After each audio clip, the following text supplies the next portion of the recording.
अगर आपको एग्जाम के समय कुछ भी याद नहीं आ रहा, just start writing. Freud administrative इसने दिया है, पॉइंट वाइज बना दो। डाइसी ने कंसेप्ट दिया, फ्रेंच के थे, ये इसने दिया, इसमें ये टू टाइप्स के कोड्स बनते हैं, इसका मीनिंग ये है, उसमें पब्लिक एट लार्ज है। समझ में आ गई बात? तो ये आप लिखते चले गए, जब आप लिखते चले होगे जो मैंने आपको बताया यहाँ याद आ जाए। यही इसके क्या होगी, कैरेक्टरिस्टिक्स होगी।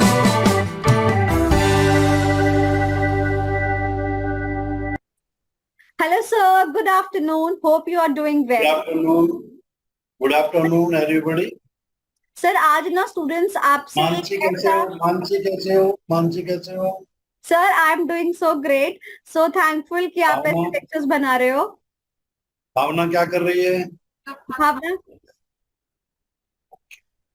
ओके। चलिए तो सर आज बच्चे बोलिए। आपसे पूछना चाहते हैं, एक बहुत डरावना सा टॉपिक लगता है ड्रॉइट एडमिनिस्ट्रेटिव करके। हम लोग तो उसको छोड़ के जाने की सोच रहे थे, बट देन हमने सोचा कि क्यों ना आपके तरीके से उसको पढ़ा जाए तो शायद हमारे भेजे में कुछ घुस जाए। तो sir please tell something about droit administrative, and also हम लास्ट में ना एक डिफरेंस भी जानना चाहेंगे between the administrative law and droit administrative. Okay, so first of all किसी भी बच्चे को किसी चीज से डरने की आवश्यकता नहीं। बिल्कुल हम सिंपल वर्ड्स में ड्रॉइट एडमिनिस्ट्रेटिव और एडमिनिस्ट्रेटिव लॉ इन दोनों को समझेंगे। थोड़ा सा रिवाइज कराना चाहता हूं कि इससे पहले लेक्चर में हमने दो डेफिनेशंस दी थी एडमिनिस्ट्रेटिव लॉ की। फर्स्ट डेफिनेशन प्रोफेसर डाइसी की दी थी, नंबर 1। सेकंड डेफिनेशन हमने जैन एंड जैन की थी।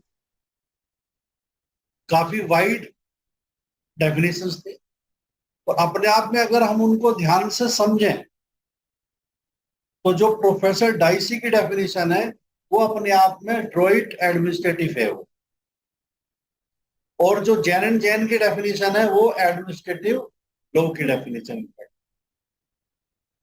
ठीक है, अब अगर आप लोगों को कुछ याद आ रहा हो तो डाइसी में मैंने बताया था कि डाइसी बेसिकली कहां से कंसर्न थे, फ्रेंच से, फ्रांस, यानी फ्रेंच कंसेप्ट हो गया।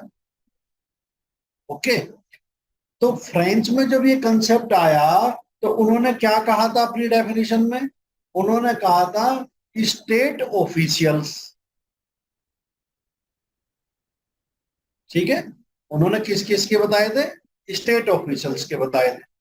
ठीक, तो और इन्होंने किसका बताया था? जैन ने एडमिन अथॉरिटीज क्या था अथॉरिटीज, इन्होंने कहा था एडमिन अथॉरिटीज, उन्होंने क्या कहा था?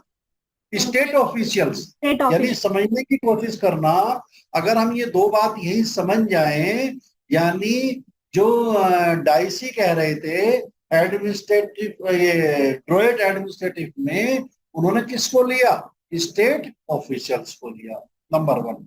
नंबर 2, उन्होंने क्या कहा?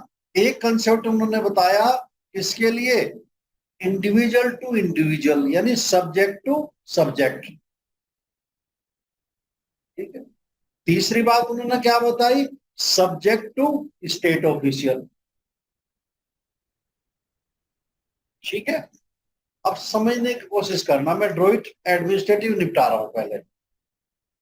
इसमें क्या हुआ कि डेवलपमेंट हो रहा था एडमिनिस्ट्रेटिव लॉ का। डेवलपमेंट जब कभी होता है तो हम कैसे करेंगे? एडमिनिस्ट्रेशन का मतलब क्या है? To execute, in fact to do. क्या करना? कि जो भी हमारी पॉलिसी है, जो भी हमारे रूल्स हैं, जो भी हमारा कॉन्स्टिट्यूशन है उसको अप्लाई करना। कोई एक्ट बना है उसको अप्लाई करना। तो इसको मशीनरी जो एग्जीक्यूट करती है तो उसको हम एग्जीक्यूटिव बोलते हैं। ठीक? तो लेकिन यहाँ पे थोड़ी इनकी ड्रॉइट एडमिनिस्ट्रेटिव में थोड़ी सी इनकी ये शॉर्ट सोच थी। इन्होंने केवल किसको लिया? State officials. स्टेट ऑफिशियल्स को एक तरीके से ये मीनिंग क्या हुआ इसका? मीनिंग क्या हुआ इसका?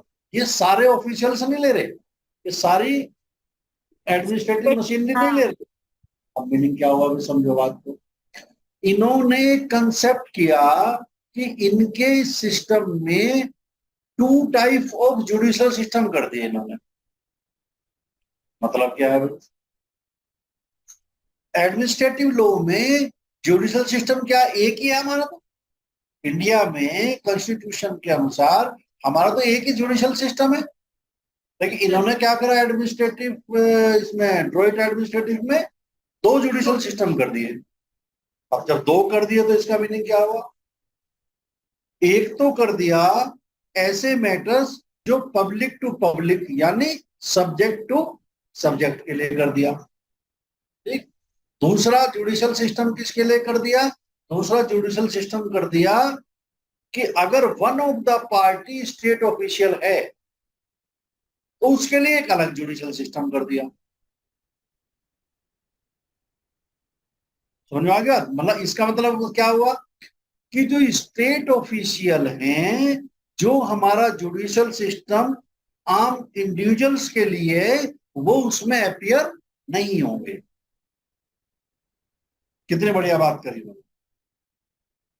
यानी जो हमारे स्टेट ऑफिशियल है उनको एक अलग ही कैटेगरी बना दी, उनकी अलग जुडिशियल सिस्टम दे दिया। ठीक है। जब दो जुडिशियल सिस्टम कर दिए तो उनसे कंसर्निंग मैटर कहां जाएंगे?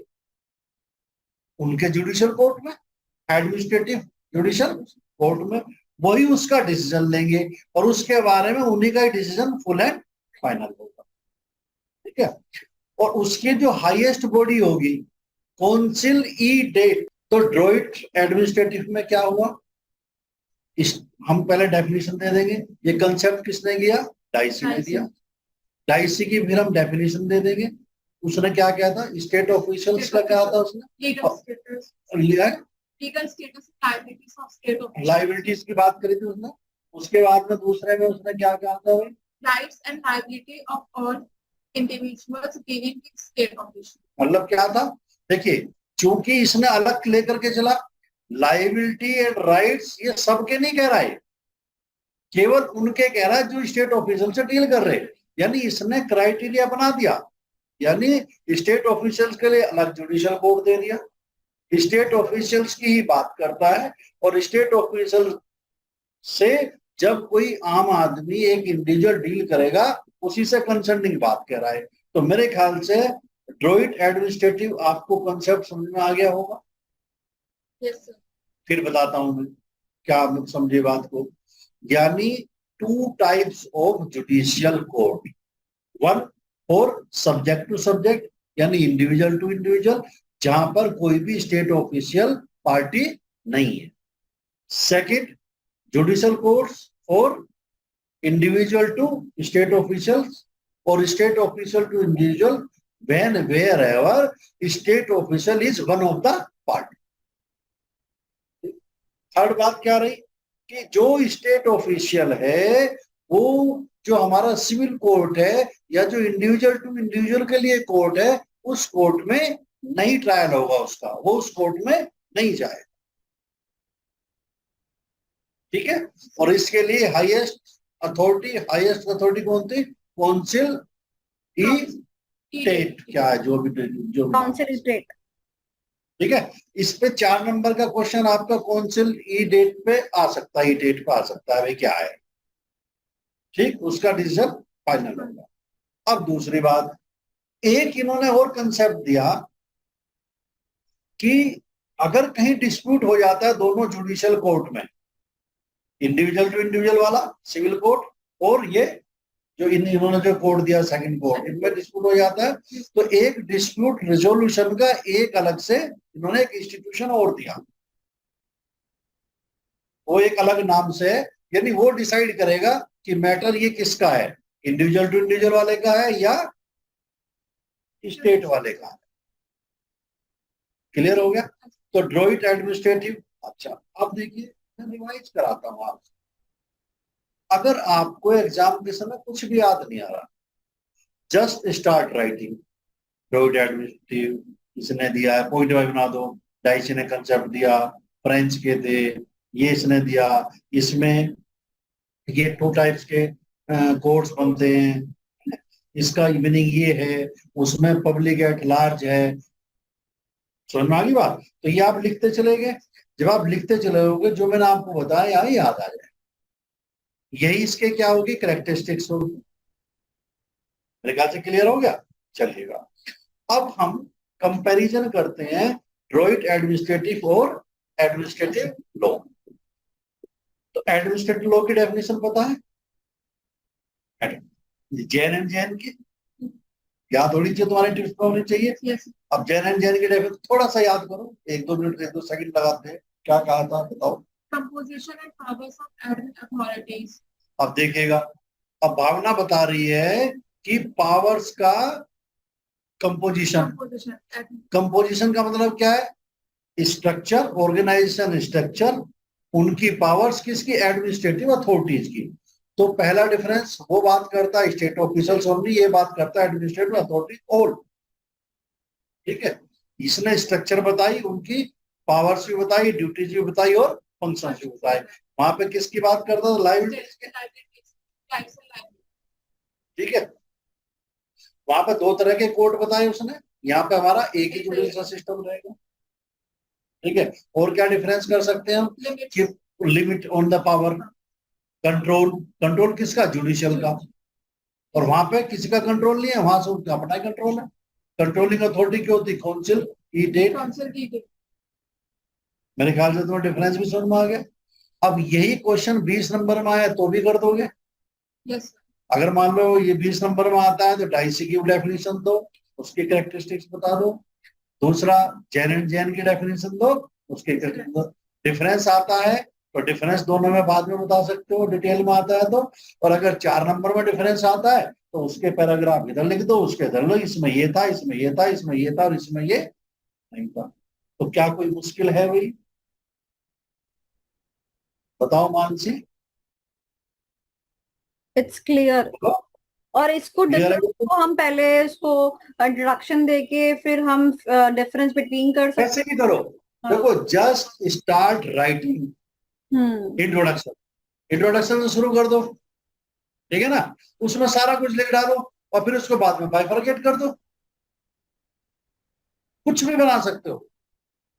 और मेरा ये कहना है कि जब आप राइटिंग स्टार्ट कर देते हैं तो आपने जो पढ़ा है, समझा है, वो धीरे धीरे धीरे धीरे अपने आप से याद आना शुरू हो जाता है। ठीक है।